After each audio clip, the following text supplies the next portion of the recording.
Friends, welcome to my YouTube channel Akash Sharma Ambaraksh. Friends, Times of India की report के अनुसार 2019 की बात कर रहा हूं मैं।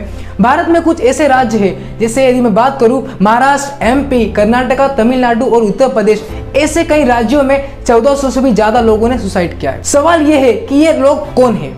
ये कोई 70-80 साल के उम्र के लोग नहीं है, ये आप और मेरे जैसे स्टूडेंट ही है। तो सबसे बड़ा सवाल यह आता है कि स्टूडेंट्स क्यों सुसाइड कर रहे हैं? इसका सबसे बड़ा कारण है हमारा इंडियन एजुकेशन सिस्टम। फ्रेंड, जहां पे स्टूडेंट्स के टैलेंट को न देखते हुए, उनकी डिग्री और ग्रेड्स को देखते हुए उनकी काबिलियत का अंदाजा लगाया जा रहा है। फ्रेंड्स, आप सभी से मेरा कहना है कि मार्कशीट की वजह से आप नहीं, आपकी वजह से मार्कशीट है। फ्रेंड्स, आज स्विट्जरलैंड में इतनी पॉपुलेशन है, उतना तो हर साल हमारा देश इंजीनियर प्रोड्यूस कर रहा है, फिर भी हमारा देश इनोवेशन और क्रिएटिविटी में पीछे ही है। तो चलिए जानते हैं कि ये एजुकेशन सिस्टम आया कहां से। फ्रेंड्स, ये बात है जब ब्रिटिश हम पे रूल कर रहे थे, उस समय उनके सामने दो मेजर चैलेंजेस थे। पहला मेजर चैलेंज था लैंग्वेज बैरियर एंड दूसरा मेजर चैलेंज था क्लर्क्स एंड अकाउंटेंट्स की कमी।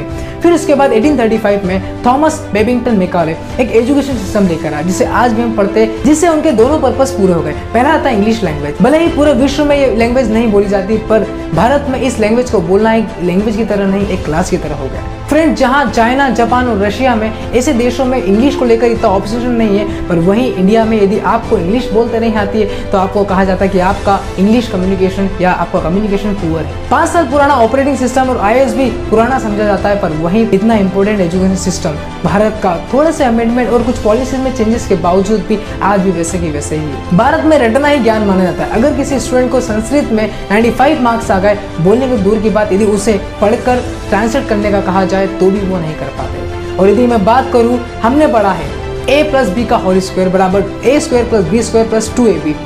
मेरा सवाल है आपसे कि क्या आपको पता है कि इसका यूज रियल लाइफ में कहाँ करें? स्टूडेंट को दूर की बात, टीचर तक को नहीं पता कि इस फॉर्मूले को रियल लाइफ में कहाँ यूज करें। और आज हमारे इंडियन एजुकेशन में बहुत सारे सिलेबस है, इसमें बहुत सारे सब्जेक्ट अवेलेबल है, पर इसमें से 2 या 3 ही ऐसे सब्जेक्ट है जहाँ पे स्टूडेंट्स को रुचि होती है। यदि मैं बात करूँ द्रोणाचार्य जी की, तो गुरु द्रोणाचार्य ने भी पांडवों को उनकी स्किल के बेसिस पे ही उन्हें शिक्षा दी थी। और हमारे एजुकेशन सिस्टम में ज्यादा ऑप्शन अवेलेबल नहीं है। अगर आप देखेंगे, मात्र 3 ही ऑप्शन है आपके पास, साइंस, कॉमर्स और आर्ट्स। और यदि किसी स्टूडेंट ने आर्ट्स ले लिया है तो लोगों को लगता है कि उसका फ्यूचर खत्म हो गया है। और आप 4 से 5 सक्सेसफुल लोगों के बारे में सोचिए जिनकी तरह आप जीना चाहते हैं, और अपने आप से क्वेश्चन पूछिए कि क्या ये सभी इस एजुकेशन सिस्टम की वजह से ही आज इतने सक्सेसफुल बने हैं? जी नहीं। और फ्रेंड्स, अगर आप किसी कंपनी के सीईओ से बात करते हैं और उस कंपनी के सभी डिपार्टमेंट के लिए इंटरव्यू देने का कहते हैं, तो गारंटी है कि वो सभी डिपार्टमेंट के इंटरव्यू को क्रैक ना करे, और यह भी हो सकता है कि वो सभी डिपार्टमेंट के लिए क्वालिफाई ना कर पाए।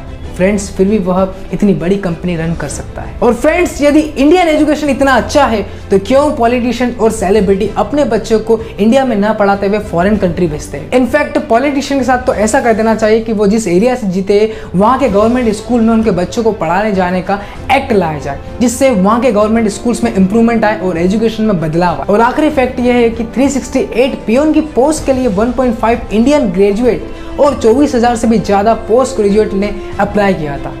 पर सवाल यह है कि ऐसा क्यों?